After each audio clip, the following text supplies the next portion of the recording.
Hey, what's up? This is Kevin from Kevin's Barbecue Joints, and I am super excited to bring you my interview with Bryan Flannery from Flannery Beef. That's flannerybeef.com. Katie Flannery and Bryan Flannery, who own Flannery Beef, are putting out incredible product. All prime beef. They're using Holstein cows. This interview is so interesting. If you're just listening to the podcast, check this out on the YouTube side at youtube.com/Kevin's BBQ Joints. That way you get a chance to see Bryan. He is super passionate about this. His father was a butcher. His brothers are butchers. They have the family business. He broke off. He tells the entire story. They're up in Marin County. But he talks about the details of owning this business and what Flannery Beef is all about. We get into dry aging versus wet aging, which is extremely interesting. Every question that I pose to him, he gives a very detailed and amazing answer. We also talk about aging and how many days he feels aging has gone too far. It's almost a shame to go too into the interview because Bryan is so eloquent and so interesting. So I know that you guys are going to love this. You'll learn a lot about beef, learn a lot about Flannery Beef, all the things they offer. There's so much. Their website is incredible. Just check it out at flannerybeef.com. I'll put links below to the website as well as specific places within the website because they have some cool stuff like gift boxes and mismatched pieces. And one really cool thing is that when you do order, everything is cut to order. All the meats are cut to order before they ship them to you. But say you order 4 New Yorks, they will cut the 4 New Yorks to match because they know that you're using those possibly for a dinner party. So they want them to match. It's the level of detail that Katie and Bryan put into this business is phenomenal. So again, check them out, flannerybeef.com. I can't thank Bryan enough for doing this. And at the very beginning of this interview, if you're on the YouTube side, you'll see Katie. She sets up the computer for him, so you get a chance to see her as well. And the Kevin's Barbecue Joints podcast and YouTube show is brought to you by Treaty Oak Distilling. That's treatyoakdistilling.com. They have a physical location that you can visit in Dripping Springs. I believe it's 6 days a week right now. I'll put a map to that location below. They have Alice's Restaurant there, which is a barbecue and live fire restaurant. I recently interviewed the pitmaster there, Scott Fogel. Amazing stuff they're doing there. But they're truly known for their bourbon, gin, rum.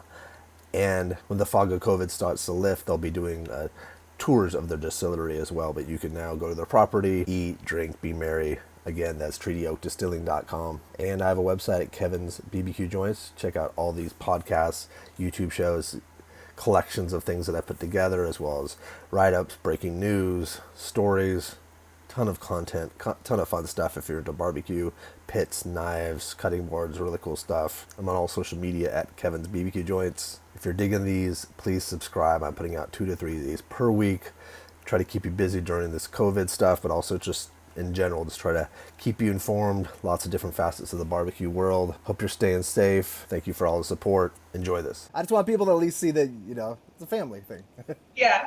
All right. Take care. Have a good day. Well, good morning, Bryan. How are you? I'm great, Kevin. Thanks for calling. How are things with the COVID? Because are you in San Rafael right now, or where are you? I'm in San Rafael. Yeah, we're just obviously north of San Francisco, and we've moved it. It's basically just a production facility. We took over a warehouse and we built a series of aging rooms and production rooms and packing and shipping and things like that. So it's kind of a nondescript area that we're at. Okay. Kind of fun though, because back in the downturn in '08, a lot of these warehouses went on the market, technically dirt cheap.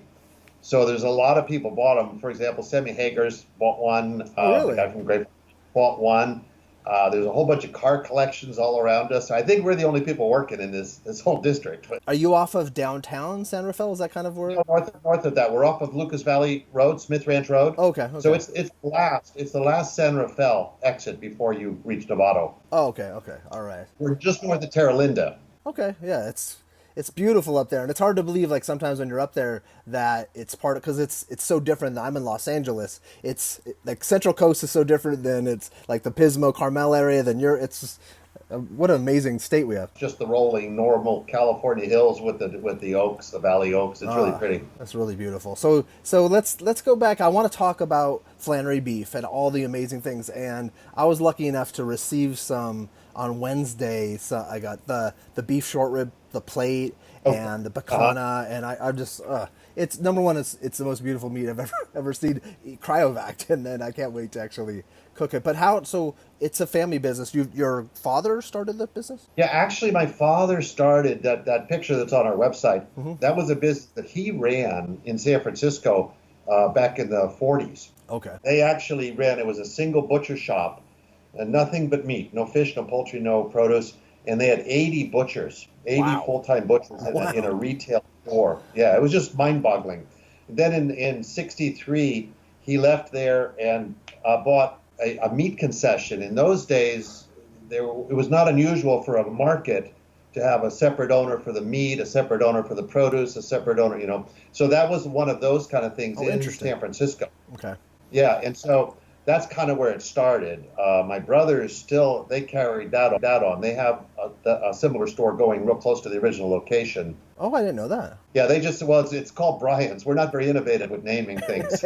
Are you a junior? I'm a junior. Okay. Yeah, so I don't get full credit for that side of things. I just happen to get the name. Okay. So yeah, so he started it, and then they've carried that forward. Katie and I kind of left early. Katie was in college, and I not broke off, but decided. My father raised all chiefs and no Indians. So the three boys, we were vying. So I decided to go off on my own, and I replicated what they were doing over in Marin in Corte Madera. Through that store, we started the online business. Okay. And it was kind of a funny way it started. It was literally a customer said, I want to send some steaks to a friend of mine in New York, and we didn't have a clue how to do it. I'm not even sure we put ice in them when we shipped them. Oh my gosh. So that guy had a dinner party, and from that dinner party, two of his guests called us up, and it was kind of like that.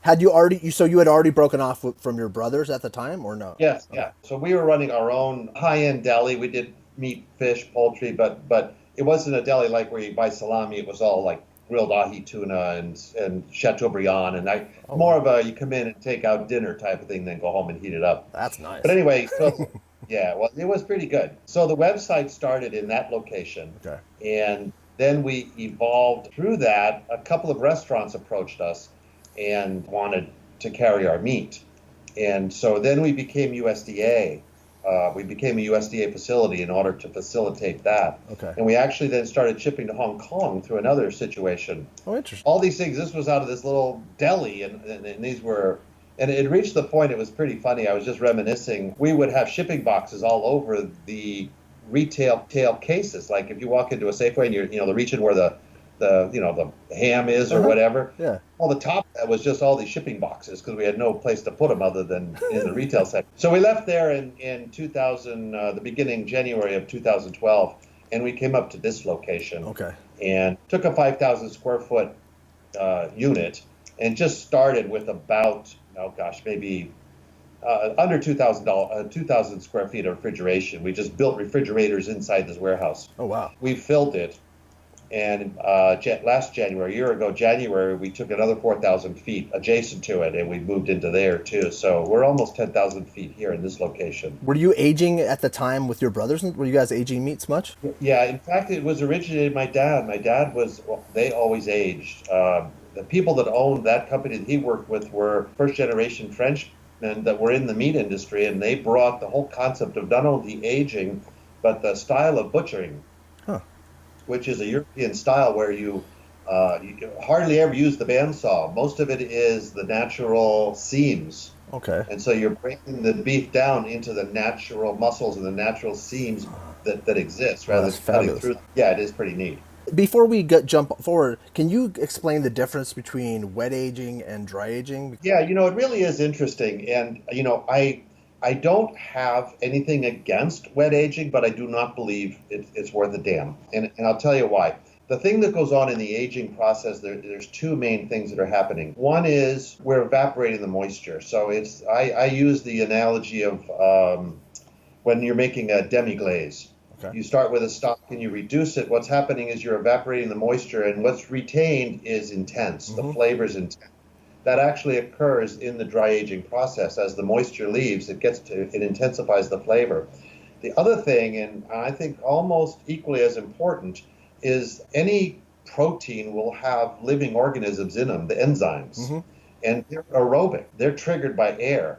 So the minute they're introduced to a sufficient amount of air, they come alive and they start consuming what they're, to be honest with you, dry aging is a controlled decay. We're allowing enzymes to break down the bonds. So if you think of the other analogy I use for this one is a chain link fence. If you wanted to get through that fence, you don't have to remove the whole fence. You just have to remove enough links, and it's going to be, there's like no fence. But what they're doing is they're breaking the cell bonds that are holding the pieces of lean to the fat to the marbling to the whatever. They are naturally breaking those down, so it's a tenderizing agent that's occurring. But again, remember, they're aerobic. Now, the wet aging, what that simply means is that nowadays everything is boxed beef. So we don't get whole quarters anymore, whole beef anymore. It comes to us in what they call primals or subprimals. Okay. So let's take an example, prime ribs. They will come 4 in a box, and they'll be cryovac individually. Well, now, if that cryovac is nice and tight, and through shipping it hasn't, been jostled or anything, even though it's not airtight, there's not enough air coming in to trigger the enzymes. And so you can leave a tight bag out of a processing plant on your rack in a refrigerator for, I've had some company's product that I could keep it there for 2 months. Wow. And there's virtually nothing happening. The flip side of that is, and anybody who's ever been in not only the meat business but in the restaurant business will attest to this. The other side of that is sometimes in shipping or delivery, those bags get jostled. They don't get opened visually, but they get jostled enough to let more air in because, again, they're permeable.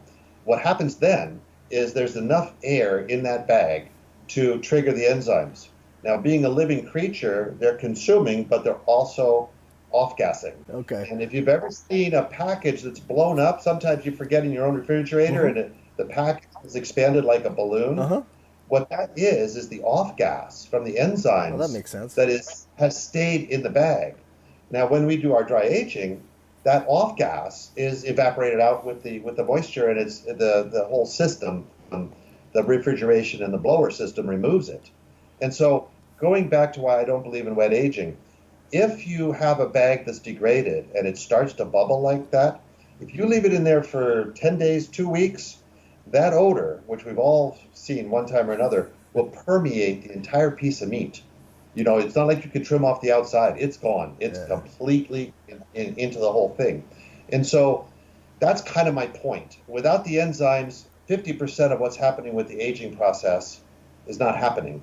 And so if it is happening, you run the risk of spoiling the meat by leaving it in the bag. If it's not happening, there's no gain. So in defense of wet aging, I get it because it's expensive to dry age. We figure that our shrink loss over a 4-week period of time is probably around 14 to 16%. And because of the natural mold that's growing on the outside of this meat, the darkness and everything that has to be trimmed off when it's that old, we're losing another, again, depending on the piece, another 10 or 15%.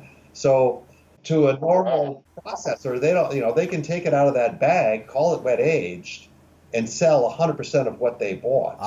We're in a situation of selling 60% of what we bought. So our end up landed cost is a little higher, but we've made the decision that it's a much better product. It's where we want to be. We want to sell Bentleys. We don't want to sell Volkswagens. So, and you have much more control, right, over dry aging than Well, there is, and of course it's an ongoing thing. We've just built a room. I haven't even perfected it yet. It's a computer operated aging room. It's fascinating. Wow. It originated in the cheese industry. Have you ever seen pictures of those cheese aging rooms where they have the giant wheels of cheddar? I used to sell cheese I used to open up cheese shops for Murray's Cheese. Perfect. Yeah, think about that. There's no air circulation in those rooms. And so that's one of our problems when we're dry aging, because the basic dry aging system is like a refrigerator with a heavier blower system. So we dry age at 38 degrees, but we have tremendous blowers that are circulating the air. But even at that, the ones that are down on the bottom of these racks will not age at the same rate as the ones on the top of them. Just the airflow. Nor can we put them right next to each other. Well, anyway, these cheese guys have figured out that rather than relying on airflow, they're relying on dew point. So they have a computer that measures constantly 24/7 the dew point in that room and change. This room has a heater in it. If the dew point gets too high, it'll turn on the heater and it'll drop the evaporators really cold, and it'll equilibrate the dynamics of the room within an hour or two. So that, I think, is going to be a breakthrough, because I think that would be true control when I figure out how it works. Yeah, that's the control that you want. Yeah, that's amazing. Exactly. Yeah. So I'm really excited about that, but we haven't had time. I mean, I haven't had time, and going back to school, I never paid attention to the physics. I know. So I've got to relearn dry bulb and dew point and all the rest of this stuff, but I'm working on it. Yeah, it'll become second nature. Yeah, same with me. Like there's certain things that I was really fascinated, excited to, and then there's certain things the number wise. Like I love math, but that part wasn't exciting to me, and I kind of didn't pay attention. So then when you moved to this facility, when did Katie become involved, and then how did your business grew? Like how did you gain more restaurant clients, right? Yeah, Katie was involved back at the store when we did the website. It was interesting. Katie was away at school, and she's going to kill me for saying this. She started out she was doing architecture and design, I think, or something like that, back in Pennsylvania. And turned out it wasn't for her. It was not the right niche. And so she wanted to switch to art history. Oh my God. $40,000 for art history. So anyway, with some counseling for some friends, we said, okay, look, we'll do this, but you got to learn more than who painted the picture. You got to know how to sell it or how to copyright it. So either got to take law courses or you got business courses, and we'll go along with you. Well, the school would not let her take any business courses because she was not in the school of science. She was that makes sense. Anyway, it was like insane. So she actually got about a month later said, look, I'd like to take a break, and do you mind if I come home, take a break for you? I'll come home. And she had slated to do a year of art study in Rome, which she had already been accepted into a university over there. So she wanted to take a year off. So I said, fine, we'll send a plane for you. So home she comes and got involved in the business, which again was the deli store. But we had started the shipping, and it dawned on me. I said, Katie, I wanted you to learn business. I said, we have a side business. We have this website.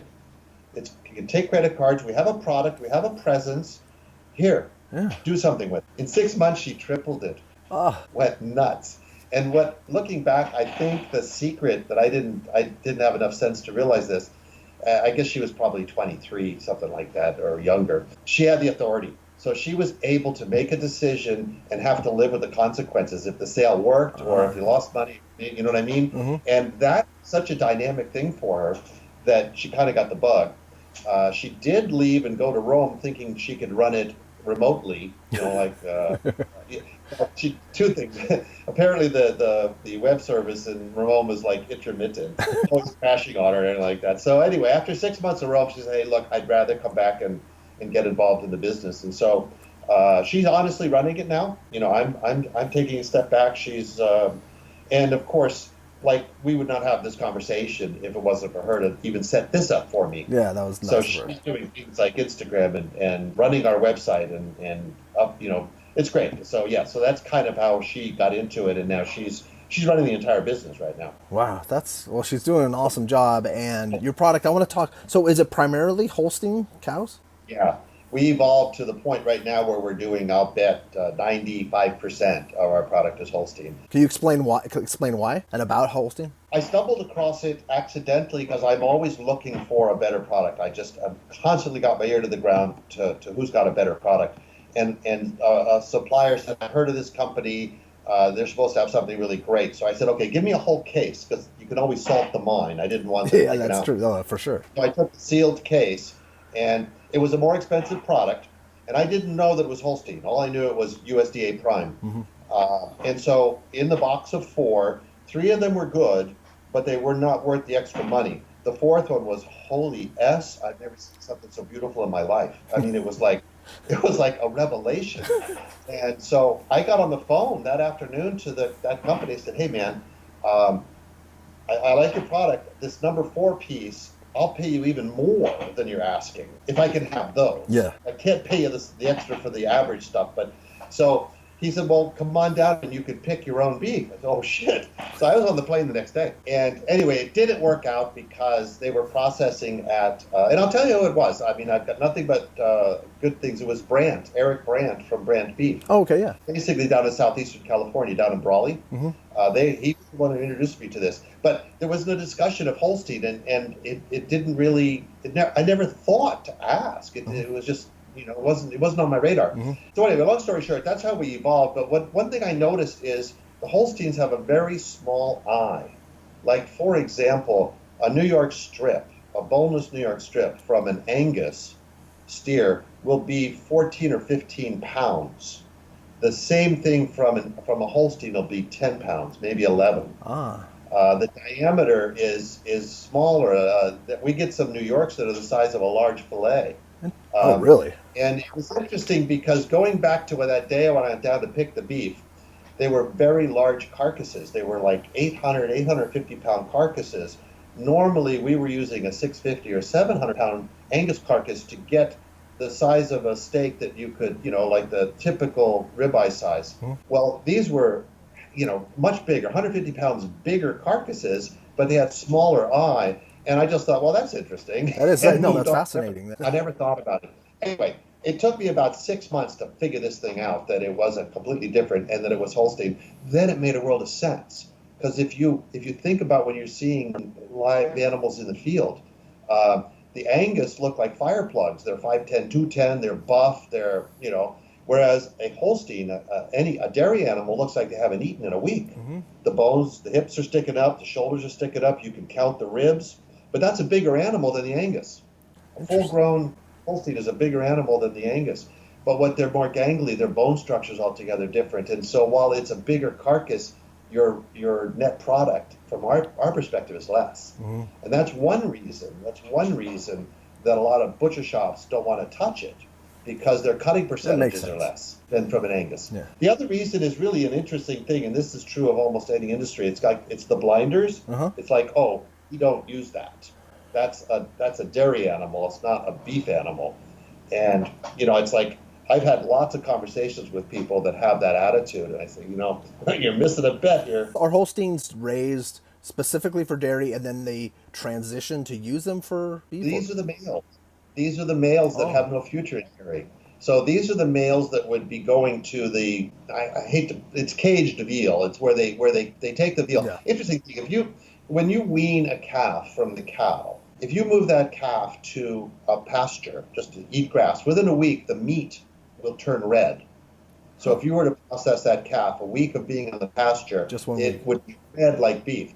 If you process that calf, the minute it was weaned, it would be white like copy paper. Huh. Yeah, like the veal that you understand. Yeah, so what they've done is they've take the calves, they don't let them anywhere near the pasture, and they feed them like formula. It's basically a skim milk formula, and control them and things like that. And they'll grow a calf that'll be 600, 700 pounds. Wow. I mean, that's like a baby Dewey. Yeah. This group of people, Brandt's family was predominant in this. They said that we don't like that style of raising these animals.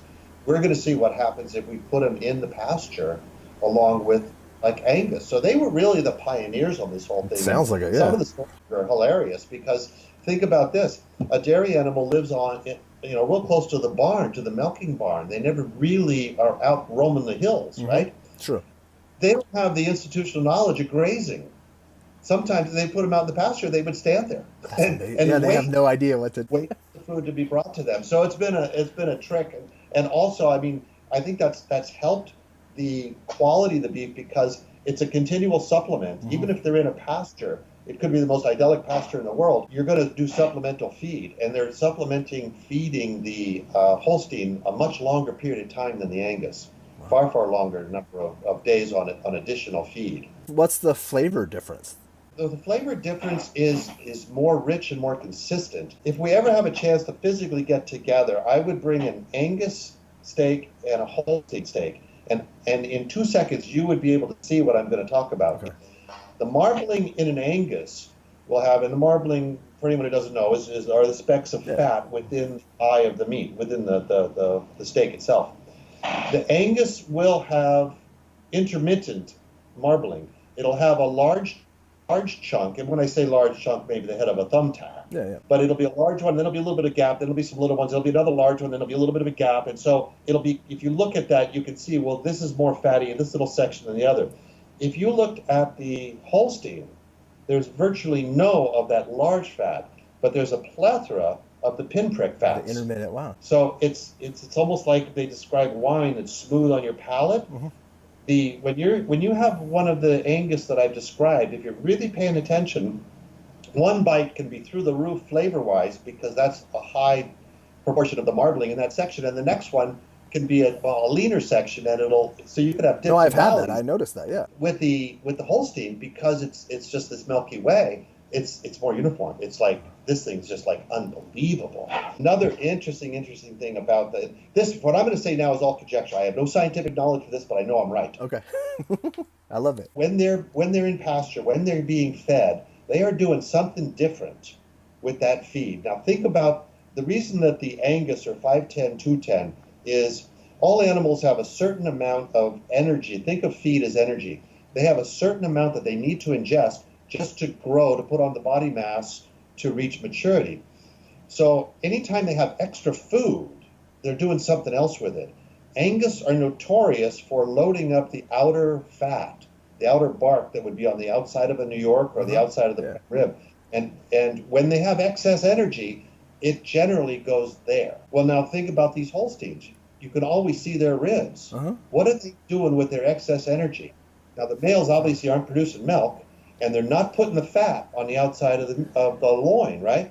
So they've got to be doing something else. I'm convinced they're starting to marble, even on grass. That makes sense. It's like, again, not scientific, but it makes complete sense. Yeah. And so I'm just, we never turned back. Once the consistency, the quality, it also was a great opportunity for us to expand our restaurant trade because we were able to introduce a high quality, beautiful steak that restaurateurs could drop the portion size. Because a 12-ounce Angus ribeye, for example, is only going to be maybe a little over half an inch thick, maybe 3/4 if you're lucky. Yeah. So they had to go 16, 18 ounces so that it didn't look like a minute steak to the diner. Yeah. We can cut 1.5 inches, 12-ounce New York. It's the center of the plate is just gorgeous. Gorgeous, yeah, gorgeous. that would be. Those are the mitigating things. Part of the reason that we're just so in love with this whole thing. When Katie came on board and did the online, were you selling online to wholesale as well, or was it just retail? And then how did you expand the restaurant business? It was 100% to private individuals all across the country. Okay. We started out shipping to New York. One of our first customers was I'm not telling tales out of school. Andre Agassi, who was a customer at the store. Really? That's interesting. He moved out of Marin. We were shipping to him, and that was pretty funny because we were literally using orange boxes and twining them together and that whole thing. But the website eventually got going, and like I said, Katie really got it hip and moving, and then we started getting involved with the wine people because it makes world of sense. It makes complete sense, like meta, yeah. Totally simpatico. And the major breakthrough is we picked up as a customer Robert Parker, and so he actually spoke about us on his website. He has a little bit of influence. Yeah. Oh man, it was just it was remarkable. We have a quote. I asked him if I could use it. He gave me permission. He actually sent me an email saying, "I finally found out what a 100-point steak tastes like." Oh, that's so great. That's fantastic. Oh, that's cool. Yeah. That's kind of how it's gone, and then. Throughout this whole thing, the restaurants started becoming more and more to us, and we found ourselves literally with about 10 or 15 restaurants that we were selling to without trying. It was just they had all said, "Will you sell to us?" And then one day there was the eureka moment. What if we try? Why don't we try to sell to restaurants? And so prior to this, restaurant shutdown, which I just feel so bad for, they're just brutalized. It's just awful. But we were up to about 150 restaurants. Wow. That we were taking care of, and my heart goes out to all those people. I'm in that business, the barbecue and meat business, and I'm friends with so many restaurateurs, and it crushes me because a lot of them have temporarily closed too, just to hold. We're blessed because the retail side through our website has burgeoned, and so we've been able to keep everybody working. In fact, we were building a facility in Los Angeles that was like a week from opening. Oh wow! I didn't know that. we just locked it up and brought people back up here because that site was going to be strictly restaurant service down there. Oh, that makes sense. So Oh. we're okay, but it's just, it's a tough time for a lot Yeah, of no, people. and their website's gorgeous, and I'll put links to it all below, and I'll promote it like crazy because I have a list of where people can purchase meat online. I started it like the couple days after the shutdown because I wanted people to have at least the ability to pick and choose and still be able to order. And you guys are still full bore, Yeah. and the website is gorgeous now. She's done a great Well, job. thanks. That's all Katie's doing. In fact, she's got another one in the wings that we're hoping to have out in a month. Oh. That's even better. But the thing is, we're old fashioned. It's like I drive her crazy. I'll bet 3,000 or 4,000 of my customers have my cell phone. And I'm adamant that if you have a question, call me. I'll talk to you. I've had restaurants call me because a diner at the table doesn't believe that it's Holstein, so they'll put me on the phone and I can talk to them. Oh, really? That's so. What's gonna That's great. happen with your transition when you leave? Are you gonna still do it? Right now I've been taken out of the C-suite, so to speak, and I'm in the production room. But I'm more moving into sourcing and things that I could do to like learn that aging room that one I was describing. Oh, gotcha. Okay. So you're not leaving, just transitioning. Yeah, I'm going to move to more advice and sourcing and things like that. So we'll see where it goes. People can still call you and ask you questions, right? Oh yeah. It's kind of like that, and we're unusual, and it's tough right now. I mean, it's a good tough, but we sell very little of our product for pre-cut frozen. Like when a person places the order and says, okay, well, I want it shipped on Monday morning when that order is dropped, that's when that is processed. So that hamburger that's good to know. The steak is cut that day. So we always use the best product mode. So that day we will start with the very best product we have in the shelf, and that's what we'll ship. Wow. And we do have, for example, we do a little bit of frozen when if you were to order 4 New York steaks, I would assume you're having a dinner party. And so we're going to give you 4 from the same piece so that they look alike, that when you plate them, it looks that's smart. fine. And we will end up with 1 or 2 cuts per loin that won't really match the next loin. They'll look differently. So we actually have developed this thing where we'll take those, we call them mismatched, and we will package at the end of the day and freeze those, and we sell them on our website as a mismatched New York. Now, it's every bit of that best steak that we started with in the morning. It just doesn't look like all the others. Oh, that's great to know. Okay, I'll put a link to that. That's really interesting. Oh, it's kind of like our outlet mall, if you will. if you're not you're not worried about will they match, you're going to get hell of a good steaks. So let's talk about what you guys offer. What are the different cuts that you guys offer, and what are your most popular? Well, we keep it pretty simple. We're doing really the A cuts primarily. So we're doing anything that comes from the rib or the loin. So we're doing boneless ribeyes, bone-in rib steaks.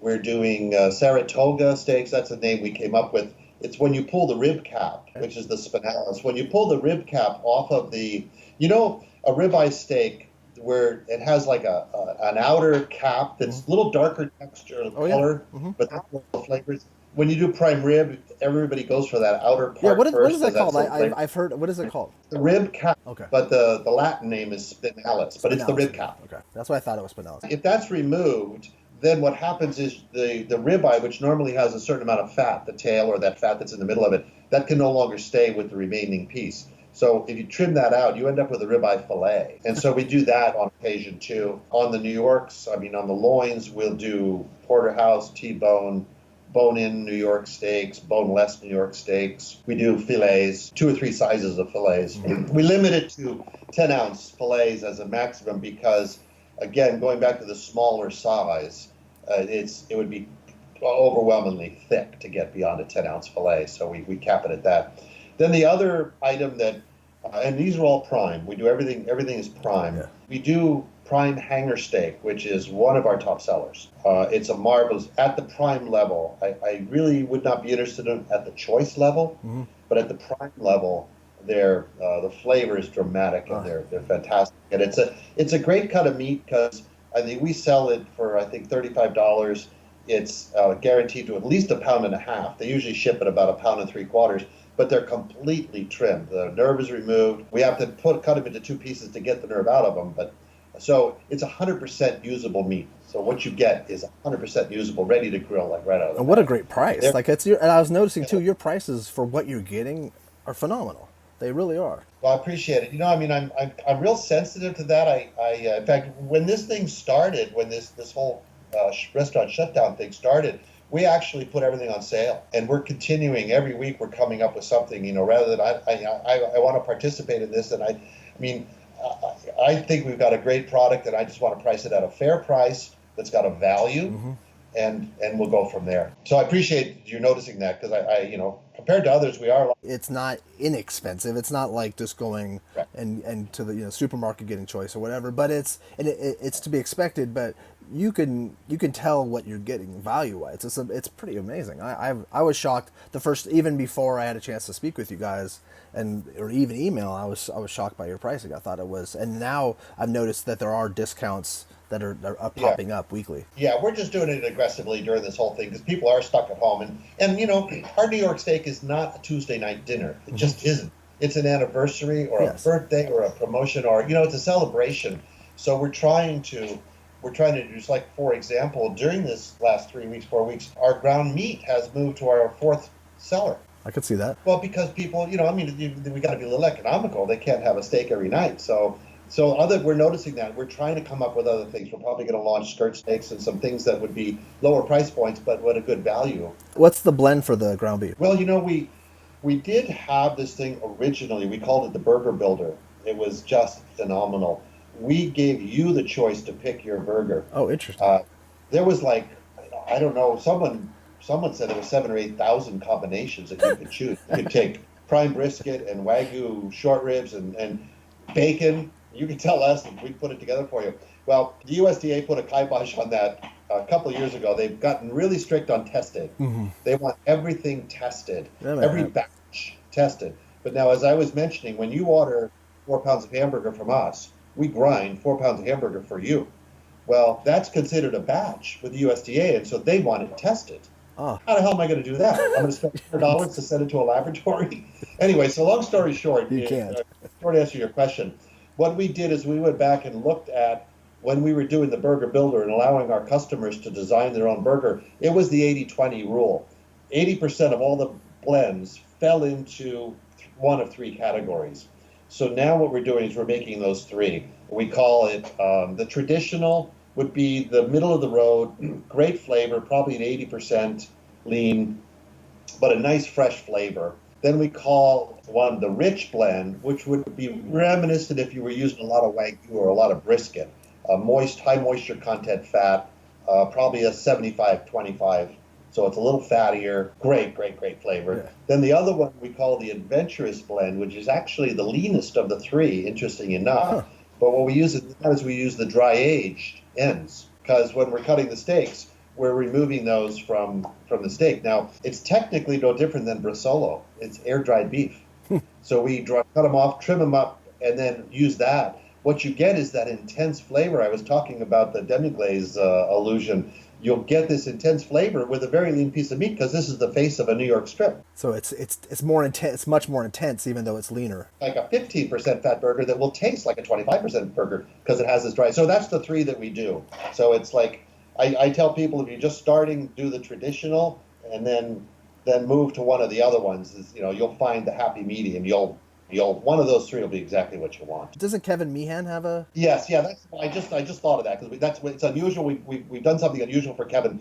We've actually created one in collaboration with him. He was integral on doing this. We were putting blends together and setting them down to him, and he was cooking them and tweaking them, and we were he and Katie primarily over probably 6 weeks. Took 6 weeks to figure out exactly what he wanted. Okay. It's a proprietary blend for Kevin, but it's interesting. It's got some of everything in it. It's got some of the dry aged flavor to it, but it's got a little bit of the Wagyu taste to it. It's quite a good blend without being real fatty. Doesn't it have a short rib in there, or am I? Yeah. We pulled away from the Wagyu short ribs because they were in the combination. They were too fatty. You have to be careful when you're doing a blend like that you can get crazy and get too much fat in there. So do you guys have Wagyu as well? Not so much anymore. We do a little bit of it. We used to use it. We used to use it a lot in our burger blends. But what we have to do now to deal with this testing is we have to buy a bulk product where we can get 8 or 10 cases of a single item, and then we can test that. It's got to be out of the same lot. We test it, and that basically clears that batch. So that's how we get around being able to test every single batch. So we can't have that many variations. Yeah. So we've had to tighten it up. So the Wagyu went, but we can replicate the Wagyu with brisket. Interesting. Here I go off the rails again. That's okay. I like it. Wagyu fat is considered really healthy. I never remember whether the saturated or the unsaturated is supposed to be the good one or the bad one. Neither do I, but I know you. Wagyu fat is what's considered the good one. Yeah. Angus beef, normal cattle, Holstein the same way, is the other one, generally speaking. Yeah. With the exception of the brisket.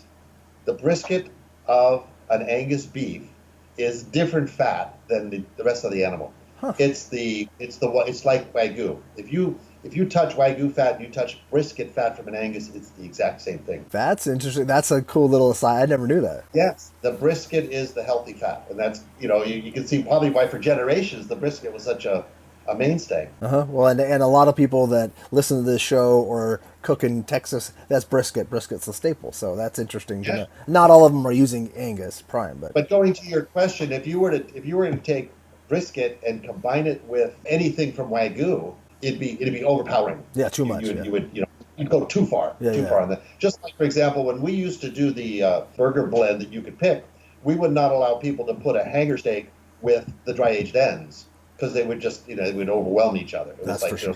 There were certain minor rules, not very many. Is there a specific amount of aging that you feel is too much? Like, is there a point that gets beyond? Yeah, I do. To me, I think it's a straight line from 0 to 30. It's getting better every single day. From 30 to 45, it's continuing to get better, but it's the line is growing slower. I think 45, 50 is the witching point. We've gone much farther, but you run the risk that it can go over the edge and crash, particularly on the prime ribs, on the ribs. If you think about the end of a rib, one of them is right next to where the New York strip. The difference between a ribeye and a New York strip is where they cut the knife. Yeah, that's one true. side is New York, one side, and then it moves up towards the shoulder, and then it starts to separate out, and that's why you get different looking ribeye steaks. One will look like a New York, one will look altogether different with more of that rib cap. That's spinalis on it. Well, anyway, as you move towards that shoulder, there are more separations in that piece of meat. It's not one chunk of meat. There's like 3 or 4 muscles that are together. Well, it's possible for the age to walk in one of those seams. And we take stuff out, way out. We've taken stuff out 100 days. We have found when you start to cut that steak, obviously you trim the outside, everything's fine and dandy. But if it's walked in, it'll be in there for 3 or 4 or 5 or 6 inches. And the only way you can get it out of there is you got to cut the steak into stew. You got to cut it apart to get it out. So that's one technical problem. What happens is, from a flavor point of view, I think from beyond 60 days, you're moving into what you'd be familiar with as the cheese. Yeah, I agree. You're getting that blue cheese, and it can get overwhelming. That funk is The other thing that you can happen, and this will happen on short loins where we get the porterhouse or the T-bone or the bone in New York, the vertebrae, even though it doesn't appear to be, there's marrow in that vertebrae, those will sometimes sour with long-term aging. Oh, interesting. We've had something where we've cut and the nose is like, oh my God, where did this come from? It smelled like a wet age bag that went bad. But then we took the bone off of it and separated it, threw the bone away and let the steak sit for an hour. Absolutely fine. I mean, it had the flavor that I'm not a fan of, but it didn't have that odor. So the odor was really, it was traced to the crenellations of the vertebrae bone. So those are issues. We do the long-term aging kind of for larks. We have a lot of our customers that like to do different tastings. We're doing one right now. It's called a flight. It's a mini flight. We're doing a 30-day age and a 60-day age. Exact same thing, a ribeye steak or rib steak. But that's interesting. It's nice to get that different. Exactly. So they can have a dinner and they can do one with 30, one with 60 side by side. and actually, we're thinking of coming up with tasting notes Oh, so that we can. you should. That would be so cool. Yeah, it'd be just a lot of fun. I could talk to you. Like, we've talked to almost about 50 minutes, and I could talk another hour. But I know that people, their attention spans are a certain point. Sure. But I'd love to maybe do a part 2 eventually, or maybe do in person. Anytime you like. Right now, what's your favorite go-to cut? Me, the ribeye. The ribeye. The ribeye, and I love fat. I think the fat is, because that's where all the flavor comes from. Yeah. So whereas I abhor fillets. They're soft, but Same with me. I hate them too. Salt or something on them. The New York steak is a fair compromise, but the ribeye, because of the fat, and Agreed. especially when it moves towards the shoulder, where you have more of that rib cap, that to me is the best. Is ideal. I mean, and I hate to say it, my little brother, he likes a fillet, butterflied and well done. That's his favorite. Oh, really? 'Cause one of the things that's interesting about going back to this Holstein and the marbling structure, you can cook Holstein well done, and it will not dry out. Oh, interesting. Huh. Yeah, it's remarkable. It's like the magic beef. So I would love to do this again. You're welcome anytime you want up here. Okay. Thank you. Appreciate it very much. Thank Great talking to you. Have a great weekend. All right, take You care. well. Take care.